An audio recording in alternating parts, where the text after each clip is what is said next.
Je suis Jérôme Collivet et je suis potier, donc artisan potier spécialisé dans la reproduction de pièces céramiques trouvées en fouilles archéologiques. Donc pour commencer, le parcours de formation que j'ai moi est très chaotique. Clairement, si je fais ça aujourd'hui, ce n'était pas quelque chose que je voulais faire depuis tout petit. Être potier n'est pas un rêve d'enfant. J'ai fait un parcours scolaire moyen et j'ai fini avec un bac S, donc le bac scientifique. Et comme je ne savais pas du tout quoi faire ensuite, j'ai choisi de faire un peu comme les amis. Et j'ai choisi d'aller vers un UT de biologie. Et j'ai été à Quimper pour ça. Et les amis qui devaient y aller aussi n'y sont pas allés. Donc je me suis retrouvé tout seul. Et j'ai tenu 6 mois. Parce que c'était un UT en agroalimentaire. Et ça ne m'intéressait pas plus que ça. Et j'étais le dernier de la promo. Et ça ne me plaisait pas trop. Donc, suite à l'UT de biologie, j'ai fait quelques petits boulots en attendant la fin de l'année. Et je suis allé voir ce qu'il y avait à la fac à Quimper. Et je me suis inscrit en doc d'histoire de l'art et archéologie parce que j'aimais bien dessiner.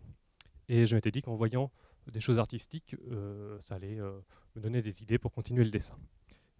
Donc, on n'est toujours pas à la poterie, encore pas à l'archéologie.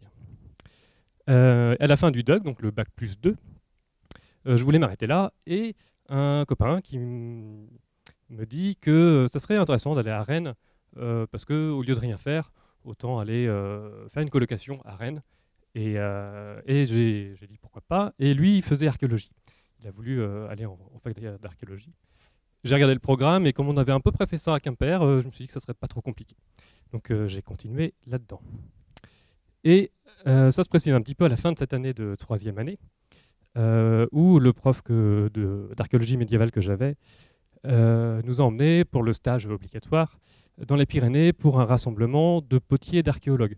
C'est un festival qui regroupe des potiers et des archéologues pour travailler sur des problématiques qui concernent les cuissons de poterie. Et là, ça m'a plu. Là, il s'est passé quelque chose et c'est à partir de ce moment-là que j'ai voulu continuer sur la poterie. C'est vraiment quelque chose qui m'intéressait. J'ai du coup demandé, alors que je ne voulais pas continuer les études pour autant, mais j'ai voulu faire une maîtrise d'archéologie, donc bac plus 4, parce que je voulais retourner au festival en question, mais en faisant une recherche, en m'impliquant un petit peu plus. Du coup, j'ai fait ça et j'ai travaillé sur une thématique de céramique médiévale.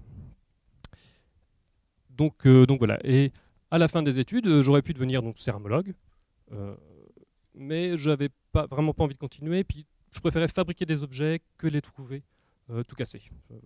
Donc c'est là que je me suis dit que ce ne serait pas inintéressant de faire de la poterie vraiment une activité qui rapporte des sous pour vivre de ça. Et ensuite, au niveau du parcours professionnel, du coup, j'ai travaillé avec un autre potier avec qui on était en collaboration pendant plusieurs années. Et après, le travail en collaboration m'a pesé et j'ai préféré arrêter la collaboration pour travailler tout seul, ce que je fais depuis maintenant 5 ans. Moi, je suis Marie-Olivier, je suis chargée de valorisation du patrimoine au sein du conseil départemental des Côtes-d'Armor. Et donc, j'interviens en fait sur tout le département, principalement sur les 5 propriétés départementales, monuments historiques. Et donc, parmi ces 5 monuments, il y a notamment un château, le château du Guildo, qui a été fouillé assez longuement et donc dont je vous parlerai un petit peu tout à l'heure. Donc moi, j'ai commencé mon parcours par des études littéraires, un baccalauréat littéraire. Ensuite, j'ai poursuivi par un DUG d'histoire, puisque les DUG existaient encore à l'époque. Donc 2 premières années d'université en histoire de l'art, que j'ai réalisé à Rennes 2. Ensuite, je suis partie dans un cursus professionnel, une licence et un master professionnel en gestion et valorisation des patrimoines, qui était une formation proposée notamment à Quimper. Mais je crois que une formation assez proche existe également à Lorient et un petit peu partout en France d'ailleurs. Ensuite, j'ai préparé pendant 6 mois les concours de la fonction publique territoriale, également donc à l'université de Rennes. Et à l'issue de cette formation, en fait, j'ai passé un concours que j'ai obtenu, un concours de la fonction publique d'État, qui m'a permis d'exercer un premier travail au château de Versailles, mais plutôt dans le cadre de de la médiation en direction des publics en situation de handicap notamment.